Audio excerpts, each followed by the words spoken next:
মার্কিন সাময়িকী ফরেন পলিসির প্রতিবেদন হট সিটে ডক্টর ইউনূস। একদিকে রাশিয়া, একদিকে চীন, আরেকদিকে ভারত, আরেকদিকে মার্কিন যুক্তরাষ্ট্র। এই যে ভূরাজনৈতিক একটা মাস্টার প্ল্যানের মধ্যে ডক্টর ইউনূস পড়ে গেছেন, এখান থেকে বাঁচার পথ তিনি নিজে নিজে বন্ধ করে দিলেন।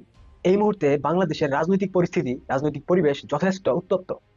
ডক্টর ইউনূস তিনি একটা উত্তপ্ত কড়াইয়ের উপর দাঁড়িয়ে আছেন, যে কড়াই যে কোনো সময় তার পশ্চা দেশে আঘাত আনতে পারে। কিভাবে সেটা আমি বলছি, আপনাদের অনেকের হয়তো বা বিশ্বাস হচ্ছে না। আমি সেই বিশ্বাসটা আপনাদের মধ্যে নিয়ে আসছি।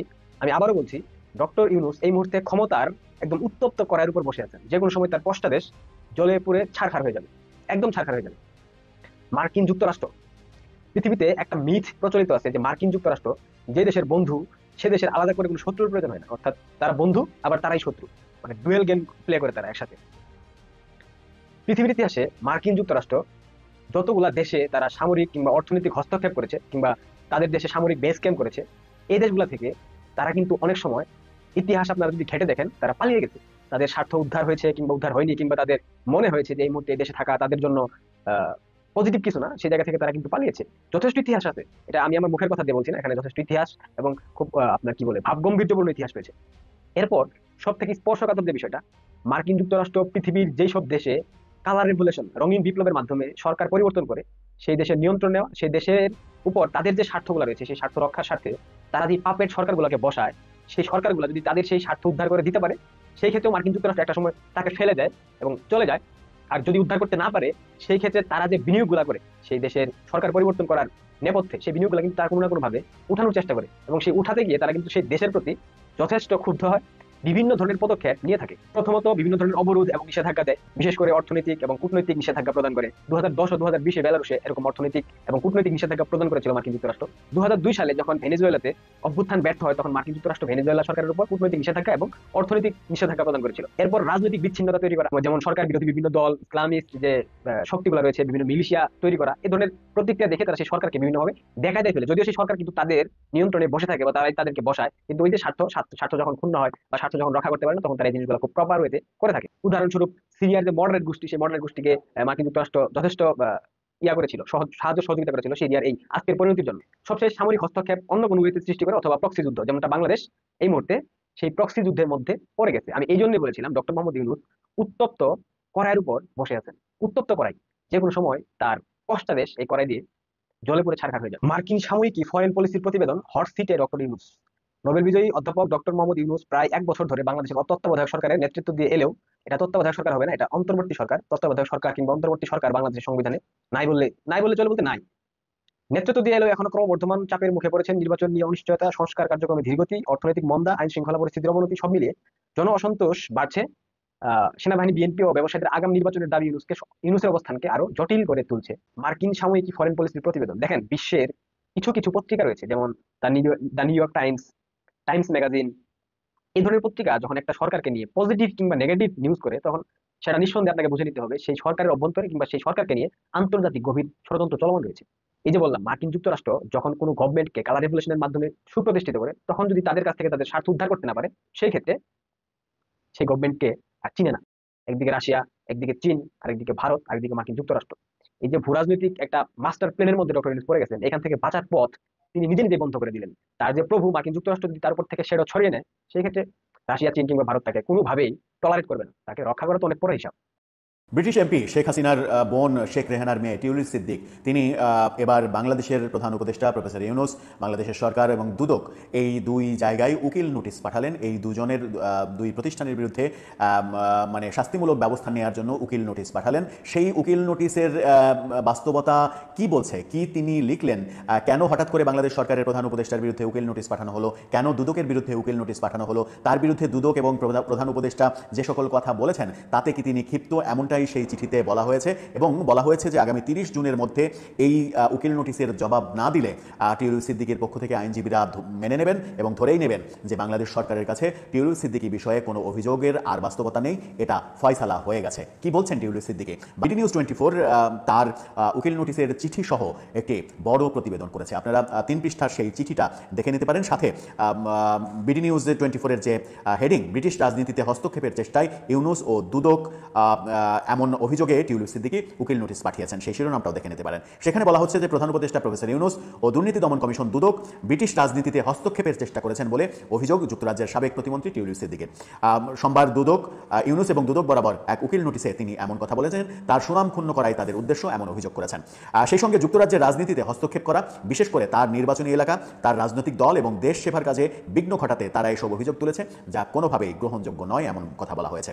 যুক্তরাজ্য ভিত্তিক আইনি প্রতিষ্ঠান স্টেফেনসন হারউড এলএলপির মাধ্যমে এই নোটিশ পাঠিয়েছেন টিউলিপ, যেখানে আগের কোনো চিঠির জবাব না পাওয়ায় অন্তর্বর্তীকালীন সরকারের সমালোচনাও করেছেন। এর আগে একাধিকবার চিঠি দিয়েও কোনো উত্তর পাননি টিউলিপ, এই কারণে সেই অভিযোগটাও এখানে দেওয়া হয়েছে। গত 5 আগস্ট আওয়ামী লীগ নেতৃত্বাধীন সরকার পতনের পর শেখ হাসিনা ও তার পরিবারের বিরুদ্ধে একের পর এক মামলা করে দুদক। কোনো মামলায় তার ভাগ্নি ব্রিটিশ এমপি টিউলিপের নামও রয়েছে। এসব মামলার বিষয়ে দুদক এবং টিউলিপের মধ্যে শুরু থেকেই চিঠি চালাচালি চলছে। তবে টিউলিপের অভিযোগ, মোহাম্মদ ইউনূস বা দুদক এখন পর্যন্ত তার কোনো চিঠির জবাব দেয়নি। সবশেষ উকিল নোটিশে টিউলিপ বলেছেন, 18 মার্চ ও 15 এপ্রিল দুদক চেয়ারম্যান ও কমিশনারদের চিঠি পাঠানো হয়। এরপর 4 জুন একটি চিঠি পাঠানো হয় প্রধান উপদেষ্টা ইউনূসকে। নোটিশের স্টিফেনসন হারউড বলেছে, এখনও আমরা কিংবা টিউলিপ সিদ্দিক কোনো চিঠির জবাব পাইনি। আমরা চিঠিতে স্পষ্ট বলেছি, টিউলিপ সিদ্দিক একটি পরিকল্পিত অভিযানের শিকার, যার নেপথ্যে রয়েছে প্রধান উপদেষ্টা এবং দুদক। আমাদের চিঠিপত্রে এটা দেখিয়েছি কেন টিউলিপের বিরুদ্ধে ওঠা প্রতিটি অভিযোগ অসত্য। সেখানে এই চিঠিটা দেয়া হয়েছে এবং বলা হয়েছে যে গত 9 জুন 4 দিনের সফরে যুক্তরাজ্যে যান প্রধান উপদেষ্টা প্রফেসর ইউনূস। সেই সফরে সাক্ষাৎ চেয়েছিলেন টিউলিপ, কিন্তু সাক্ষাৎ দেওয়া হয়নি। চিঠি দিয়েছিলেন, সেই চিঠিতে তিনি ইউনূসকে হাউস অব কমন্সে মধ্যাহ্নভোজ বা বিকেলের চা পানের আমন্ত্রণ জানিয়েছিলেন। প্রধান উপদেষ্টার দপ্তর সেই চিঠি পাওয়ার কথা স্বীকার করলেও সেই চিঠির আবেদনে সাড়া দেওয়া হয়নি। উকিল নোটিশে ইউনূসের সাক্ষাৎ না দেওয়ার সিদ্ধান্তেরও সমালোচনা করা হয়। ইউনূসের লন্ডন সফরের কথা শুনে টিউলিপ তার সঙ্গে সাক্ষাতের উদ্যোগ নিয়েছিলেন। তিনি দুদকের অভিযোগের বিষয়ে ইউনূসের সঙ্গে আলোচনা করতে চেয়েছিলেন, কিন্তু প্রধান উপদেষ্টা দুঃখজনকভাবে টিউলিপের সেই প্রস্তাব গ্রহণে ব্যর্থ হয়েছেন। বিবিসিকে দেওয়া সাক্ষাৎকারে টিউলিপের সঙ্গে দেখা না করার যে কারণ ইউনূস তুলে ধরেছেন, তার সমালোচনা করেছেন স্টিফেনসন হারউড। নোটিশে বলা হয়, বিবিসি রেডিওর সাক্ষাৎকারে ইউনূসের কাছে সুনির্দিষ্ট দুটি বিষয় জানতে চাওয়া হয়েছিল। প্রথমত, ব্রিটিশ প্রধানমন্ত্রীর সাক্ষাৎ না পেয়ে তিনি হতাশ কিনা। দ্বিতীয়ত, টিউলিপের সঙ্গে তিনি সাক্ষাৎ করেননি কেন। এই বিষয়ে প্রধান উপদেষ্টা অবাক করার মতো অবস্থান নিয়েছিলেন। তিনি সেদিন বলেছিলেন যে এটি একটি আইনি প্রক্রিয়া এবং তিনি সেটিতে হস্তক্ষেপ করতে চাননি। স্টিফেনসন হারউড মনে করে টিউলিপের সঙ্গে বসার প্রস্তাব প্রত্যাখ্যান করার দুটি কারণ থাকতে পারে। প্রথমত, টিউলিপের বিরুদ্ধে প্রধান উপদেষ্টা যেসব অভিযোগ তুলেছেন সেগুলো মিথ্যা। দ্বিতীয় কারণ তুলে ধরতে গিয়ে অধ্যাপক ইউনূসের একাধিক সাক্ষাৎকারে উদ্ধৃত করা হয়েছে, যেগুলোতে তিনি টিউলিপের বিরুদ্ধে দুর্নীতির নানা অভিযোগ তুলেছিলেন। অর্থাৎ এখানে বলা হচ্ছে যে ব্যাপারটা আইনি, ব্যাপারটা দুদকের, ব্যাপারটা আদালতের। এভাবে টিউলিপের সঙ্গে সাক্ষাতের ব্যাপারটা এড়িয়ে গেলেও প্রফেসর ইউনূস একাধিক সাক্ষাৎকারে নিজে মুখে টিউলিপের বিরুদ্ধে নানা ধরনের অভিযোগ করেছেন। সুতরাং সেটা আর ব্যাপারটা দুদকের কিংবা ব্যাপারটা আদালতের এই পর্যায়ে থাকে না, ব্যাপারটা হয়ে যায় তার নিজের, যেহেতু অভিযোগটা তিনি নিজেই করছেন। এই কথা আইনজীবীদের পক্ষ থেকে, আইনি প্রতিষ্ঠান থেকে বলা হয়েছে উকিল নোটিশে আরও বলা হয়েছে, আমাদের প্রত্যাশা ছিল যুক্তরাজ্যের নির্বাচিত একজন জনপ্রতিনিধির বিরুদ্ধে অভিযোগ তোলার আগে প্রধান উপদেষ্টা সঠিকভাবে তথ্য যাচাই করবেন।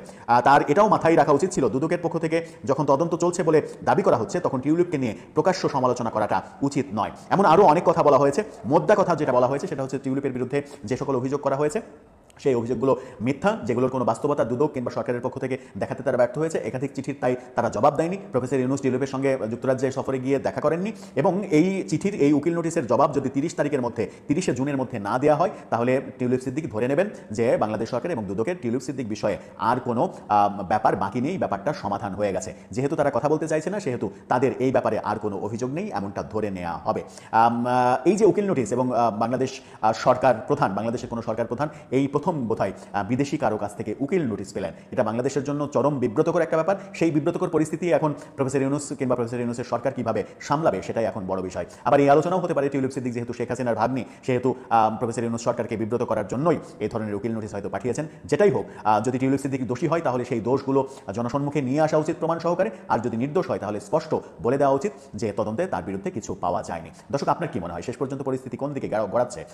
নুরুল হুদাকে আটকের পর আবার জানা গেল, বিভিন্ন গণমাধ্যমে খবর বের হলো যে 2024-এর আমির নির্বাচনের মূল আয়োজক সাবেক প্রধান নির্বাচন কমিশনার কাজী হাবিবুল আওয়ালকেও গ্রেপ্তার করা হয়েছে।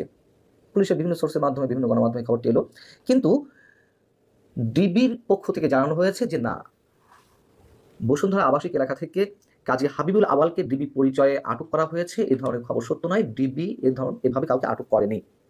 তাহলে কাজী হাবিবুল আওয়াল কোথায়?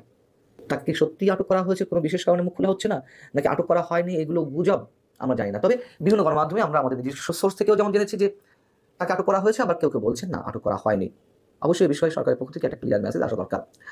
আর গভীর রাতে কেএম নুরুল হুদাকে আটকের বিষয়ে সরকার যে বিবৃতিটা দিয়েছে সেটি একটু বলি আপনাদের সামনে। এখানে বলা হচ্ছে যে নুরুল হুদা হন অথবা অন্য কেউ হন, অভিযুক্ত ব্যক্তির উপর আক্রমণ ও তাকে শারীরিকভাবে লাঞ্ছিত করা বেআইনি, আইনের শাসনের পরিপন্থী ও ফৌজদারি অপরাধ।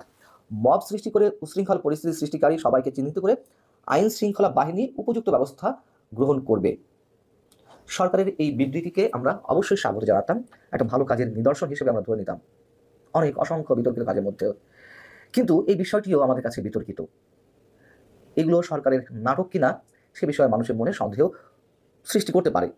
এ কারণে বলছি যে এর আগেও গত 10 মাস ধরে যে ধরনের মব সৃষ্টি করা হচ্ছে বিভিন্ন ক্ষেত্রে, সেসব বিষয়ের বিপরীতে সরকার একাধিকবার এই ধরনের বিবৃতি দিয়েছে। সরকারের বিভিন্ন উপদেষ্টা এসবের বিরুদ্ধে কথা বলেছেন, আমাদেরকে আশ্বস্ত করার চেষ্টা করেছেন যে আর মব হবে না।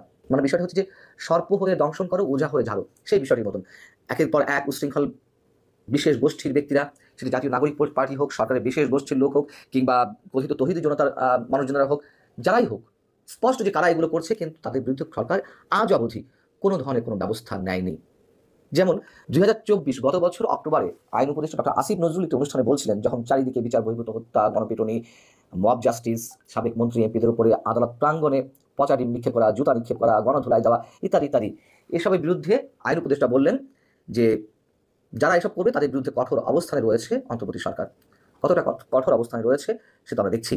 বঙ্গবন্ধু বাড়ি যখন বুলডোজার দিয়ে গুড়িয়ে দেওয়া হলো, যখন মব সৃষ্টি করে সরকারের দায়িত্বশীল ব্যক্তিরা ফেসবুকে স্ট্যাটাস দিয়ে স্পষ্ট করে বলি, সরকারের বর্তমান উপদেষ্টা পদেও রয়েছেন স্থানীয় সরকার বিষয়ক উপদেষ্টা আসিফ মাহমুদ সজীব ভুঁইয়া, তিনি আনন্দ প্রকাশ করলেন এবং ফ্যাসিবাদের তীর্থভূমি গুড়িয়ে দেওয়া হবে এমন ঘোষণা দিলেন। তার ঘোষণা পরে বুলডোজার দিয়ে বঙ্গবন্ধুর বাড়ি গুড়িয়ে দেওয়া হলো। তার পরবর্তীতে আমরা দেখলাম দেশের বিভিন্ন স্থানে একের পর এক আওয়ামী লীগ নেতাদের বাড়ি ঘর জ্বালিয়ে দেওয়া হলো, বুলডোজার দিয়ে গুড়িয়ে দেওয়া হলো। এই যখন অবস্থা, তখনও গভীর রাতে সরকার একটি বিবৃতি দিয়েছিল 7 ফেব্রুয়ারি। সেই বিবৃতিতে সরকার বলছে, অন্তর্বর্তী সরকার গভীর উদ্বেগের সঙ্গে লক্ষ্য করছে যে কতিপয় ব্যক্তি ও গোষ্ঠী সারা দেশে বিভিন্ন প্রতিষ্ঠান ও স্থাপনায় ভাঙচুর ও অগ্নিসংযোগের সৃষ্টি করছে। সরকার এ ধরনের কর্মকাণ্ড শক্তভাবে প্রতিহত করবে। কোনো ধরনের উস্কানিমূলক কর্মকাণ্ডের মাধ্যমে দেশকে অস্থিতিশীল করার চেষ্টা করা হলে দায়ী ব্যক্তি ও গোষ্ঠীর বিরুদ্ধে আইন শৃঙ্খলা বাহিনী তাৎক্ষণিকভাবে কঠোর ব্যবস্থা নেবে এবং দোষীদের বিচারের মুখোমুখি দাঁড় করাবে।